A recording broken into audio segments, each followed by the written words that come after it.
Hello, beautiful soul, and welcome back to The Voice Within. Lately, I was having one conversation in my head. After analyzing it and thinking about it very deeply, I have decided to record episode around it. Today's conversation will be helpful to you if you are the person who is always trying to convince others to do the work, to do personal development, to improve. If you are over-explaining, if you're trying to convince the people that working on themselves is actually beneficial for them. And honestly, I used to be that type of person. I used to give advices which nobody asked me to give. I used to give opinion. I used to, in my opinion at that time, was trying just to help the people. But over the time, I started feeling a lot of grief, a lot of anger on myself. Like, why I just cannot keep my mouth shut? Why I just have to say to the people something which they actually don't want to hear? Every time when I did it because I was just trying to help. But it took me a long time to understand that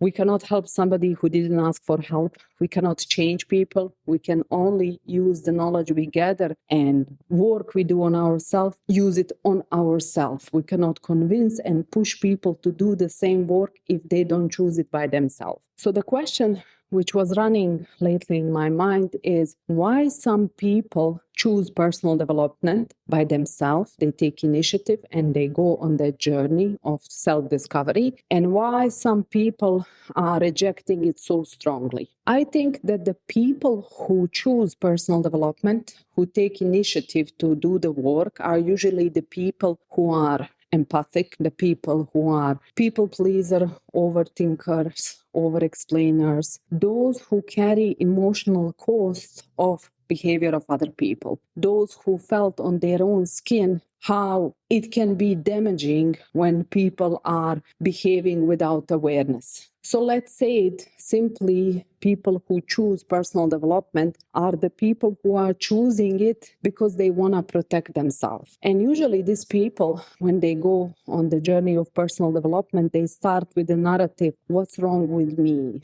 Why am I always doing this? Maybe the problem is inside of me. Maybe it's my childhood. Maybe it's my trauma. Maybe it's this. Maybe it's that. People who start personal development journey, they deeply think that something is wrong with them. So those people are my beautiful souls, the people who come to listen this podcast. Those are the people who are trying to make the sense of the world, trying not to harm anybody, trying to protect themselves from the reckless behavior of the people who are refusing to do personal development. On another side, the people who are running away from personal development, rejecting it hardly, are usually the people who are benefiting from that same behavior. Because if you think about it, people who are benefiting from their own behavior, even if that behavior is harmful to others, they don't feel the same urgency to change something within themselves the way some empath would feel. Because for empathic person, the person who feels deeply,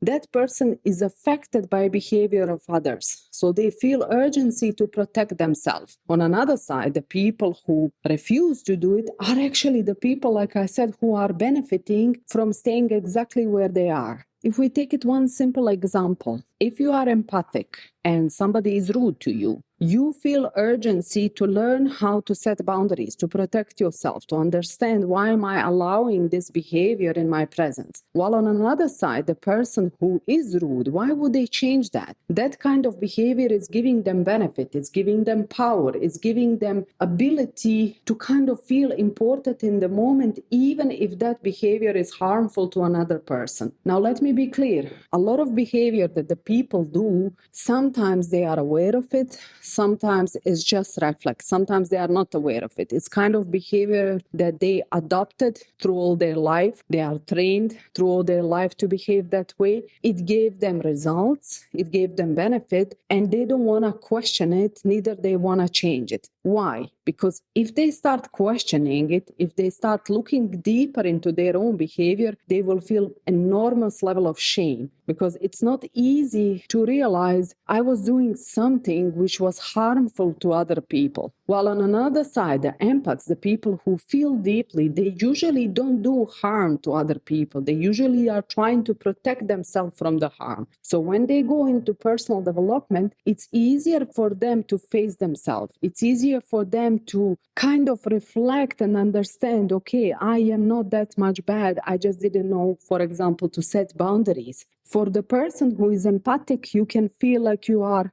drowning in the behavior of other people. And for the person who doesn't choose personal development, they feel just slightly uncomfortable if you directly point to their behavior. You maybe feel exhausted from carrying everything, emotional cost of the behavior of the people, while on another side, they feel benefit because it's easy when somebody else is carrying emotional cost. So whenever you try to explain to the people why their behavior is harmful, how does it affecting you, they are not missing informations. I believe that they are missing consequences. Because when you just keep talking to somebody and you keep telling them, you should change this doesn't work, it is harming me, but you don't draw the line and the consequences for their behavior, they experience your talk just like a talk. When there is direct consequences for their behavior, usually people, they comply. Not because they suddenly become aware of their own behavior, but just because there is a line. And the problem is for empaths, usually we think that people should understand, like one of my podcast episodes, if I know better, I will do better. We think that if we explain better, if we find the perfect words, people will gain some awareness and they will change the behavior by themselves. What we are basically doing is avoiding to set boundaries, avoiding to stand up for ourselves, because as long as responsibility for the change is on them, instead of on us to set boundaries, we don't have to set boundaries. So we try and keep and pushing the people to change so we don't have to take responsibility of protecting ourselves. People rarely looking for a change when they are comfortable with who they are. Usually they start changing when their behavior doesn't giving them reward anymore. And it's a fact. Most of the humans, all of the humans, if I dare to say, we are doing everything for emotions, regardless of that behavior being harmful or beneficial for us and others. We are doing it for some reason, even like us, like empaths, when we are overriding our boundaries, when we are not setting them, when we are not speaking clearly, when we are not reducing access to us, we are doing it because we don't want to be bad one. We don't want to be seen like a rude one. We don't want to be judged. So again, we are doing it for the certain feeling, or we are protecting certain feeling.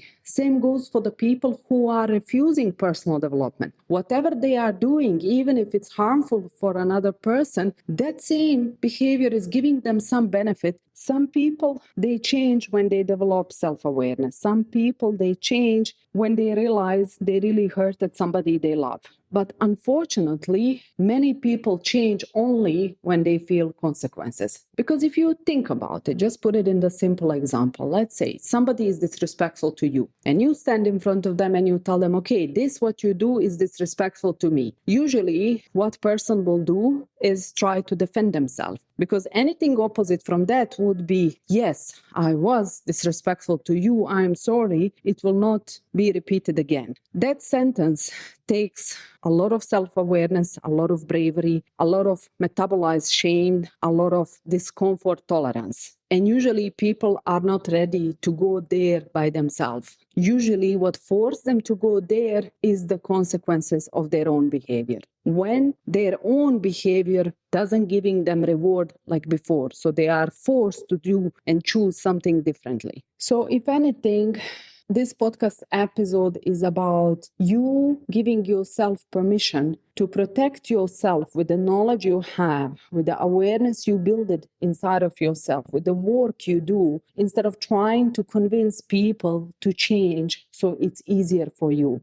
Your work and your time that you are investing in yourself, it is for you, not for others. If I can give you one honest advice from my experience is give advice when the people ask you. Other than that, keep it for yourself, use it for yourself, protect yourself from the harmful behavior with the knowledge you are gaining. Whenever you are in situation where you are dealing with somebody and you're trying to convince them, or there is that urge inside of you to tell them, hey, but this is not really correct, you should choose like this is better, you are, I don't know, hurting me or harming me or this is disrespectful. Before you do that, ask yourself, am I dealing with someone who doesn't understand, or am I dealing with somebody who doesn't want to change? And how do you know which one is which one? Usually the people who just don't understand, they have curiosity. They ask the questions. They're trying to understand what exactly in their behavior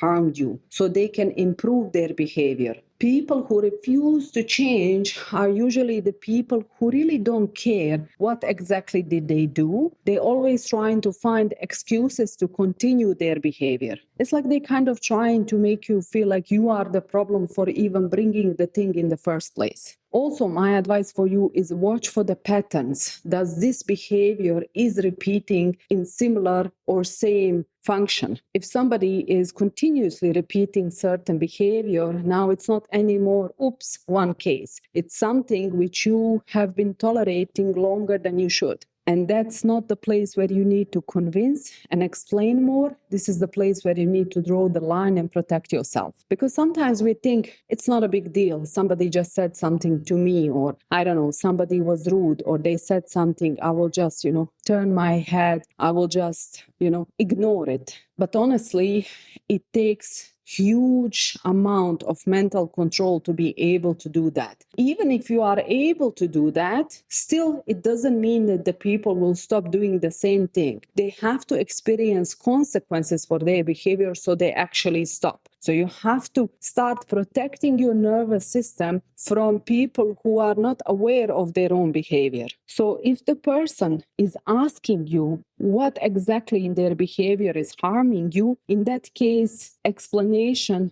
might help. But if they are benefiting from their behavior, explanation will not help at all. They need consequences. And in that case, you need to stop self-betrayal. You need to stop over-explaining. You need to stop people-pleasing. You need to get out of the role of good girl, step into self-led woman and draw the boundaries, put the consequences in front of the people and protect yourself. And that's it for today. I hope that this short reflection gave you some, mental gymnastics to think about it, to maybe analyze the people in your environment, to see who you're dealing with and what exactly you're supposed to do to protect yourself and your nervous system. That's all for today. I wish you a beautiful rest of the day. Until the next week. Bye.